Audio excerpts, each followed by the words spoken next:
नमस्ते और आपका स्वागत है।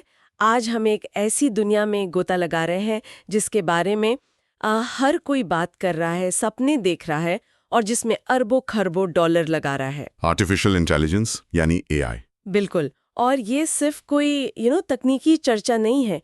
एआई से जुड़ी कंपनियों के शेयर तो जैसे रॉकेट की तरह ऊपर जा रहे हैं। हाँ, और जेपी मॉर्गन एसेट मैनेजमेंट का एक आंकड़ा तो ये कहता है कि 2025 की पहली छमाही तक एआई पर होने वाला खर्च अमेरिकी उपभोक्ताओं के खर्च से भी बड़ा आर्थिक विकास का इंजन बन गया था। सोचिए जरा, एक टेक्नोलॉजी पूरी अर्थव्यवस्था को खींच रही है। सही। लेकिन यही वो सवाल है जो आज हमारी पड़ताल के केंद्र में है।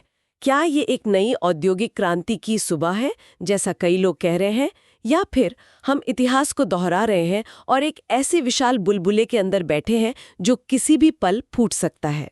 हमारे पास बाजार के विश्लेषण हैं, भू राजनीतिक जोखिमों पर रिपोर्ट हैं और उद्योग के जानकारों की राय भी है। तो चलिए इस एआई बूम की असलियत को परत दर परत खोलते हैं। हाँ, और शुरुआत करने के लिए सबसे जरूरी सवाल, जब हम कहते हैं एआई बबल, तो इसका असल में मतलब क्या होता है? देखिए, आर्थिक भाषा में बबल या बुलबुला तब बनता है जब किसी चीज की कीमतें उसकी असली कीमत या उसके असल मूल्य से बहुत ज्यादा बढ़ जाती है। मतलब ये उम्मीद और अटकलों पर आधारित होता है, हकीकत पे नहीं। बिल्कुल। इसका सबसे बड़ा उदाहरण तो शायद साल 2000 का .com बबल है। मुझे याद है तब भी इंटरनेट को लेकर ऐसा ही एक जुनून था। हर कोई इंटरनेट कंपनियों में पैसा लगा रहा था और नतीजा क्या हुआ? नैस्डैक टेक्नोलॉजी इंडेक्स का चार्ट देखे तो वो 78% तक गिर गया था। कंपनियां रातों रात गायब हो गईं। खरबों डॉलर डूब गए थे। तो आज सबसे बड़ा डर यही है, क्या एआई के साथ भी वही कहानी दोहराई जाने वाली है? चलिए पहले ये देखते हैं कि जो लोग कहते हैं ये बबल नहीं है वो क्या कह रहे हैं। हाँ, जैसे S&P 500 की लगभग 75% बढ़त सिर्फ एआई से जुड़ी कंपनियों की वजह से हुई है, और इसकी अगुवाई कर रही हैं मैग्निफिसेंट 7, वो 7 बड़ी टेक कंपनियां। बिल्कुल, ऊपर से तो ये एक असली आर्थिक क्रांति जैसा लगता है ना? हाँ। लेकिन यहीं पर कहानी में एक दिलचस्प मोड़ आता है। कई बड़े विशेषज्ञ इस पूरी कहानी पर ही सवाल उठा रहे हैं। जैसे क्वांटिटेटिव हेज फंड 2 सिग्मा के सह संस्थापक डेविड सिगल ने साफ साफ कहा है कि एआई को लेकर जो प्रचार की लहर चल रही है वो तथ्यों को अटकलों के साथ मिला रही है। मतलब जितनी बातें हो रही हैं उतना काम जमीन पर नहीं दिख रहा। एक मिनट, ये सिर्फ किसी एक व्यक्ति की राय तो नहीं हो सकती, इसका कोई सबूत है? बिल्कुल है, और वो चौंकाने वाला है। MIT ने हाल ही में एक स्टडी की। उन्होंने 52 संगठनों पर रिसर्च की जिन्होंने जेनएआई पर, आप सोचिए, 30 से 40 अरब डॉलर खर्च किए थे। अच्छा। नतीजा, उनमें से 95% को शून्य रिटर्न मिला। 0। क्या? शून्य रिटर्न? मतलब कंपनियां अरबों डॉलर एक ऐसी टेक्नोलॉजी पे फेंक रही हैं जिससे उन्हें कोई फायदा ही नहीं हो रहा? यही तो बात है। ये तो .com बबल से भी ज्यादा अजीब लगता है। उस समय कम से कम वेबसाइट्स तो बन रही थीं। और एक और गहरी चिंता है जिसे विशेषज्ञ डेटा कंटैमिनेशन या डेटा संदूषण कह रहे हैं। डेटा कंटैमिनेशन, इसका क्या मतलब हुआ? इसका मतलब यह है कि एप्पल की एक रिपोर्ट से ये बात सामने आई है कि हो सकता है एआई मॉडल जो इतने शानदार नतीजे दिखा रहे हैं वो असल में उतने स्मार्ट हो ही नहीं। कैसे? क्योंकि जिन सवालों से उन्हें परखा जा रहा है हो सकता है उनके जवाब पहले से ही उनके ट्रेनिंग डेटा में मौजूद हों। ये बिल्कुल वैसा ही है जैसे किसी छात्र को परीक्षा से पहले ही जवाब दे दिए जाएं। जाहिर है वो टॉप करेगा, लेकिन क्या वो सच में कुछ सीखा? बिल्कुल। तो ये एआई की असली क्षमता पर एक बहुत बड़ा सवालिया निशान लगाता है। ठीक है, तो अगर कंपनियां पैसा नहीं कमा रही हैं और एआई मॉडल शायद उतने स्मार्ट भी नहीं है, तो फिर उनके शेयरों की कीमतें आसमान क्यों छू रही हैं? यही तो बुलबुले का सबसे बड़ा लक्षण है।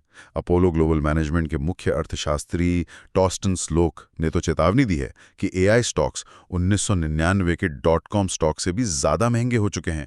उन्होंने एनवीडिया और माइक्रोसॉफ्ट जैसी कंपनियों के पीई रेशियो का जिक्र किया है। पीई रेशियो मतलब प्राइस टू अर्निंग्स रेशियो। इसे आसान भाषा में समझाएंगे? जरूर। पीई रेशियो का सीधा सा मतलब है कि कोई कंपनी जितना कमा रही है उसकी तुलना में उसका शेयर कितना महंगा है।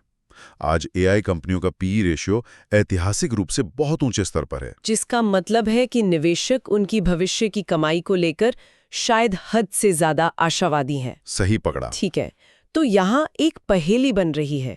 अगर एआई सॉफ्टवेयर से उम्मीद के मुताबिक रिटर्न नहीं मिल रहा, तो ये खरबों डॉलर का निवेश, ये सारा उत्साह, ये सारी ऊर्जा जा कहाँ रही है? और इसका जवाब सॉफ्टवेयर में नहीं बल्कि हार्डवेयर में छिपा है। हार्डवेयर में? हाँ, यहाँ पर पूरी बाजी पलट जाती है।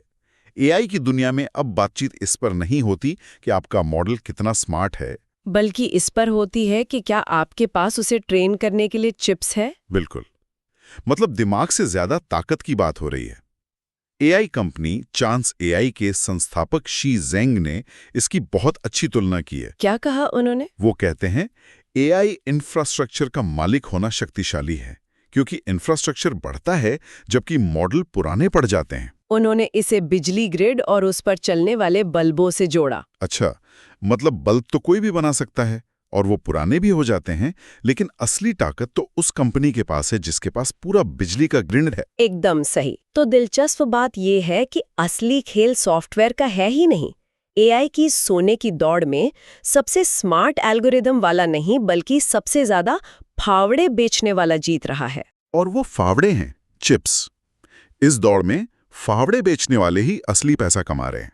कंपनियां जैसे एनवीडिया और एएमडी, जो एआई मॉडल बनाने के लिए जरूरी जीपीयू बनाती हैं। एनवीडिया का बाजार मूल्य तो एक समय $5 ट्रिलियन तक पहुंच गया था, जो एप्पल से भी ज्यादा है। $5 ट्रिलियन। और मैंने पढ़ा है कि उनके जीपीयू को एआई औद्योगिक क्रांति का कोयला कहा जा रहा है, और ये कोयला बहुत ही दुर्लभ और कीमती है। हाँ, लेकिन कहानी यहाँ और भी गहरी हो जाती है।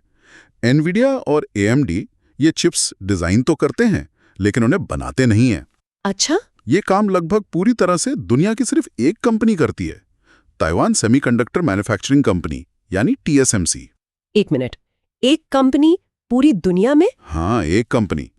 दुनिया का लगभग हर उन्नत एआई चिप ताइवान में मौजूद इनकी फैक्ट्रियों से होकर गुजरता है। आंकड़े क्या कहते हैं? आंकड़े होश उड़ाने वाले हैं।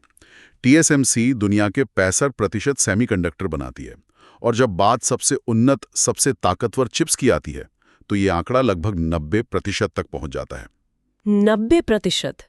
ये तो अविश्वसनीय है। मतलब दुनिया की पूरी एआई इंडस्ट्री, हमारी पूरी डिजिटल अर्थव्यवस्था एक ही कंपनी के भरोसे चल रही है, जो एक ऐसे द्वीप पर है जो भू राजनीतिक रूप से दुनिया की सबसे संवेदनशील जगहों में से एक है। आपने बिल्कुल सही पकड़ा। एक ही जगह पर इतनी ज्यादा निर्भरता एक बहुत बड़ा, शायद आज के समय का सबसे बड़ा भू राजनीतिक जोखिम पैदा करती है। और ये सिर्फ व्यापार की बात नहीं है, ये चिप्स तो अब राष्ट्रीय सुरक्षा का भी मामला बन गए हैं। बिल्कुल, आज की आधुनिक सेनाएं इन्हीं चिप्स पर निर्भर हैं। ड्रोन, हाइपरसोनिक मिसाइल, सुरक्षित संचार, सब कुछ। इसलिए वो जमाना गया जब तकनीक को राजनीति से अलग माना जाता था।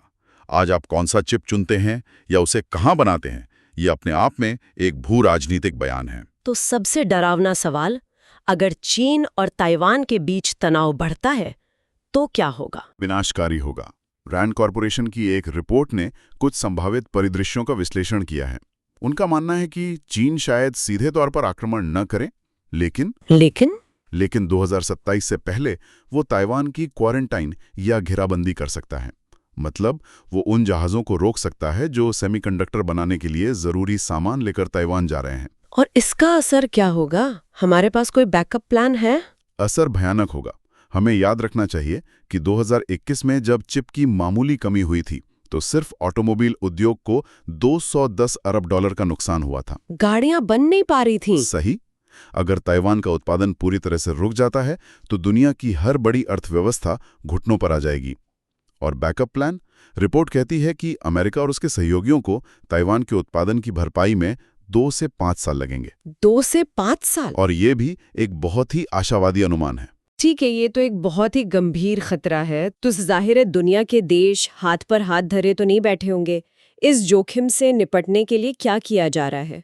कोशिशें हो रही हैं। अमेरिका में चिप्स एक्ट लाया गया है, जिसका मुख्य मकसद घरेलू चिप निर्माण को बढ़ावा देना है। और TSMC खुद क्या कर रही है?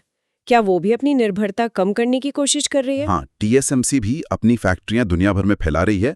वो जापान, जर्मनी और अमेरिका के एरिजोना में अपनी नई फैक्ट्रियां लगा रही है। लेकिन ये इतना आसान नहीं है। क्या मतलब? फैक्ट्री बनाने में क्या मुश्किल है? ये कोई साधारण फैक्ट्री नहीं है। उन्नत चिप बनाने के लिए आपको 3 चीजें चाहिए: अत्यधिक कुशल लोग, बहुत ही विश्वसनीय बुनियादी ढांचा और खरबों डॉलर का निवेश। और ये तीनों चीजें एक साथ बहुत कम देशों के पास हैं। बिल्कुल। TSMC की एरिजोना फैक्ट्री में पहले ही मजदूरों की कमी और वीजा की समस्याओं के कारण देरी हो रही है।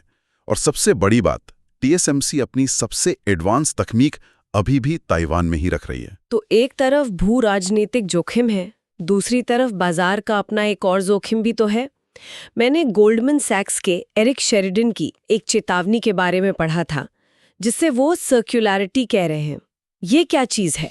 सर्कुलैरिटी या चक्रीयता, बेसिकली इसका मतलब है एक ऐसा गोल चक्कर जहां कंपनियां असल में कुछ नया बनाने या बेचने के बजाय बस एक दूसरे को ही पैसा घुमा रही हैं। एक उदाहरण देकर समझाएंगे? जरूर। मान लीजिए एनवीडिया ओपन एआई में पैसा निवेश करती है। फिर ओपन एआई वादा करती है कि वो ओरेकल के क्लाउड का इस्तेमाल करेगी, और फिर ओरेकल एनवीडिया से ही उसके चिप्स खरीदता है। अच्छा, तो पैसा एक कंपनी से दूसरी, दूसरी से तीसरी और तीसरी से वापस पहली कंपनी में आ रहा है। सही। बाहर से देखने पर लगता है कि तीनों कंपनियां बहुत कारोबार कर रही हैं, लेकिन असल में वो एक दूसरे के ही पैसे को घुमा रही हैं।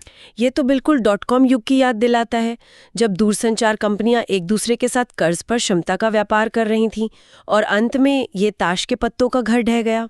ये एक बहुत बड़ा जोखिम है, क्योंकि अगर इस चेन में से एक भी कंपनी लड़खड़ाती है तो पूरा सिस्टम गिर सकता है। तो इस जटिल समस्या का समाधान क्या है? सिर्फ अलग अलग देशों में फैक्ट्रियां लगाना तो काफी नहीं लग रहा। बिल्कुल नहीं। इसीलिए कुछ विशेषज्ञ एक ज्यादा व्यापक समाधान सुझा रहे हैं, जिसे ट्रायड क्रॉस प्लेटफॉर्म मॉडल कहा जाता है। ये सुनने में बहुत जटिल लगता है, लेकिन इसका विचार बहुत सीधा है। इसका मतलब है कि दुनिया के बड़े चिप बनाने वाले देश और उनके सहयोगी मिलकर एक टीम बनाएं, जैसे चिप4, क्वाड और दूसरे अंतर्राष्ट्रीय मंच। ये सब मिलकर काम करें। किस तरह का काम? ये टीम मिलकर पूरी सप्लाई चेन पर नजर रखेगी, किसी भी भू राजनीतिक संकट की पहले से चेतावनी देगी और जरूरत पड़ने पर एक दूसरे की मदद के लिए एक समन्वित योजना तैयार रखेगी। ये एक तरह का चिप गठबंधन है। तो आज की इस सारी बातचीत का निचोड़ क्या है? हम कहाँ खड़े हैं? हम एक ऐसी जगह खड़े हैं जहां हमारे सामने एक असाधारण एआई बूम है, लेकिन ये बूम एक बहुत ही नाजुक नींव पर बना है। एक तरफ प्रचार और उम्मीदें शायद जमीनी हकीकत से बहुत आगे निकल गई हैं, जिससे एक बुलबुला बन रहा है। और दूसरी तरफ ये पूरा का पूरा बुलबुला, ये पूरी तकनीकी क्रांति भौतिक रूप से एक ऐसी सेमीकंडक्टर सप्लाई चेन पर निर्भर है जो एक ही जगह पर केंद्रित है और दुनिया के सबसे बड़े भू राजनीतिक टकराव के केंद्र में है। बिल्कुल। इसलिए भविष्य सिर्फ बेहतर एल्गोरिथम या स्मार्ट सॉफ्टवेयर बनाने के बारे में नहीं है।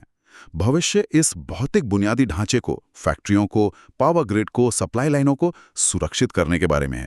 एआई पर प्रभुत्व की दौड़ असल में कोड की नहीं बल्कि सिलिकॉन की दौड़ है, और वो दौड़ सीधे ताइवान से होकर गुजरती है। और जाते जाते मैं एक विचार छोड़ना चाहती हूँ जिस पर सोचा जा सकता है। आज हमने जिन स्रोतों पर बात की वे सभी मौजूदा सिस्टम की कमजोरी पर ध्यान केंद्रित करते हैं, जो सिलिकॉन चिप्स पर आधारित है। लेकिन क्या होगा अगर कल क्वांटम कंप्यूटिंग या किसी और क्षेत्र में कोई ऐसी सफलता मिल जाए जो इस पूरी सिलिकॉन आधारित संरचना को रातों रात पुराना बना दे, जैसे बिजली के आने से भाप का इंजन बेकार हो गया था? ये एक बहुत ही दिलचस्प सवाल है। जब दुनिया आज के चिप्स के लिए लड़ रही है तो शायद अगली असली क्रांति की तैयारी कहीं और, किसी गराज या लैब में चुपचाप हो रही हो। इस पर विचार करने के लिए हम इसे यहीं छोड़ते हैं। सुनने के लिए धन्यवाद।